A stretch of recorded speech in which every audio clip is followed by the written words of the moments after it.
Masih bersama saya Rahayu Yapar, pemirsa, dan berikut kembali kami sampaikan berita Mataram hari ini. Tidak ada anggaran bangunan sekolah di Lombok Barat mangkrak.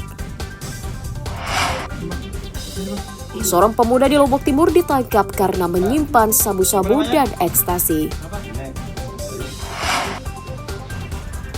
Komisi Pemilihan Umum Kota Mataram menerima ribuan lembar surat suara pemilu.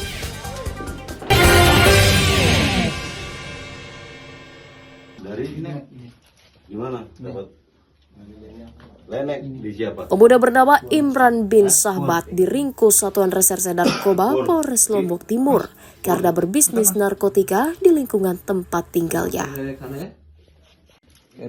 Imran ditangkap di rumahnya di Desa Masbagi Selatan atas laporan warga yang resah pemuda di desanya akan kecanduan narkotika.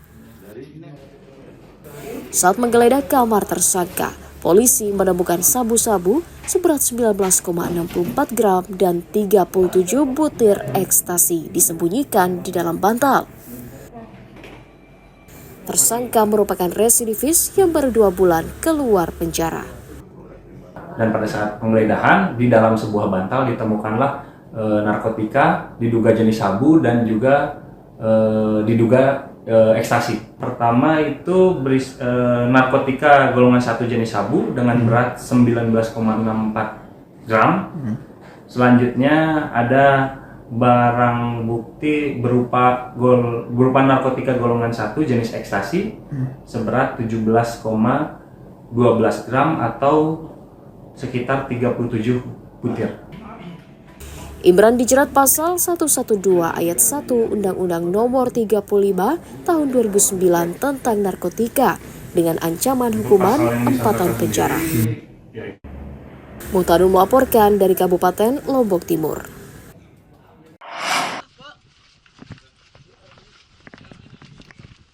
Dua pemuda berinisial R dan S diringkus Satuan Reserse Kriminal Polresta Mataram karena mencuri besi beton dan tabung gas di rumah warga Kebun Roe Ampenan. Kedua tersangka ditangkap di rumahnya atas laporan korban yang membawa bukti rekaman kamera pengintai. Polisi menyita tabung gas dan sepeda motor, sementara besi beton dijual ke pengepul dan sudah dikirim ke luar daerah. Kedua tersangka mencuri besi dan tabung gas di rumah korban dengan menggunakan sepeda motor saat kondisi rumah sepi. Dua orang terduga seringkali melewati rumah korban dengan turut mengambil barang-barang milik korban yang memang ditaruh korban di depan rumahnya. Karena barang-barang tersebut dipersiapkan untuk membangun. Jadi yang diambil itu bahan bangunan yang memang dipersiapkan untuk membangun kamar atau rumah dari korban, milik korban. Selain itu pula yang bersangkutan atau tersangka tersebut mengambil helm dan juga tabung gas di seputaran TKP, di wilayah TKP dimaksud. Tersangka mencuri untuk membeli minuman keras. Saya lihat di jalan. Nah, terus? Saya ambil. Kamu yang ambil? Ya. Berdua? Iya. Itu besi apa? Besi pakai orang bangunan, tapi udah dipotong, Pak. Udah dipotong? Ya. Kamu bawa kemana hasil besi Saya Pak, jual harga 67.000. Berapa 67 semua atau Iya, berapa? semua. Itu hitungannya bagaimana? Harusnya 17 kilo. Oh, dijual kiloan? Iya. Di loak berarti? Iya. Tersangka dijerat pasal 363 Undang-Undang KUHP tentang pencurian dengan ancaman hukuman 7 tahun penjara. Awaludin dari Kota Mataram melaporkan.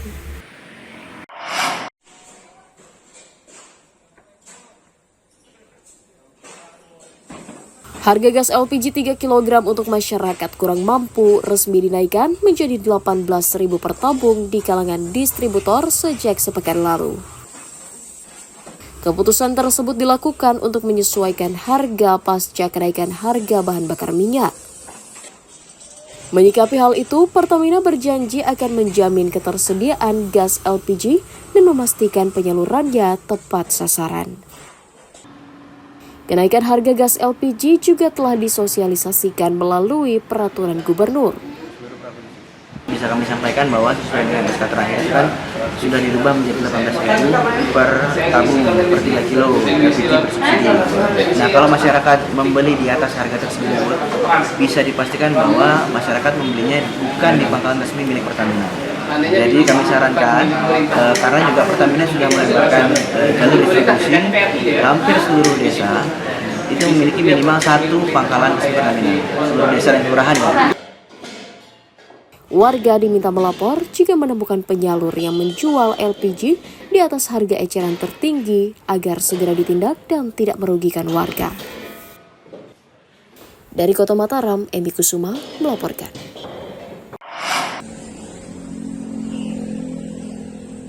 Puluhan petani di Kecamatan Kediri, Kabupaten Lombok Barat mengkhawatirkan kerusakan tanaman akibat anomali cuaca.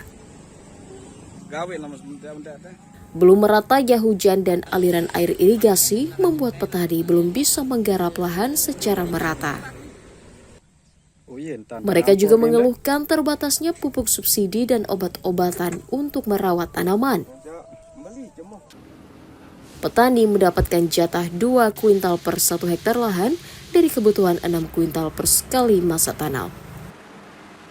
Petani untuk musim tanam yang ketiga ini untuk disegerakan bantuan pupuk maupun bantuan obat-obatan dari pemerintah untuk menunjang hasil panen dan menambah untuk hasil produksi dari para petani karena tidak lain dan tidak bukan, maksudnya untuk mendapatkan dapat memenuhi target untuk swasembada pangan maupun yang lainnya dari pihak petani. Itu harapan kami. Pemda berjanji memenuhi kebutuhan pupuk dan obat-obatan bagi petani. Kalau istilah orang Sasak itu bungsel biasanya dia. Ya, jadi sama barang hijau itu menyerang gitu dia. Itu yang menyebabkan gagal panen tadi dia. Ya, itu yang bisa membuat gagal panen. Itu kalau hujannya terus-menerus, tapi kan kita belum melihat itu hujan terus-menerus kan. Nah, itu biasanya. Tapi antisipasinya sudah pemberian alat sama pupuk. Oh iya, kalau alat sama pupuk itu tidak terkait dengan hama, ya, tidak terkait dengan hama. Kalau alat sama pupuk itu kita untuk mempermudah bagi petani untuk melakukan budidaya tanah. Pemda mengimbau petani beralih menggunakan pupuk organik yang lebih ramah lingkungan dan efektif menghemat biaya produksi. Hairul Amri melaporkan dari Kabupaten Lombok Barat.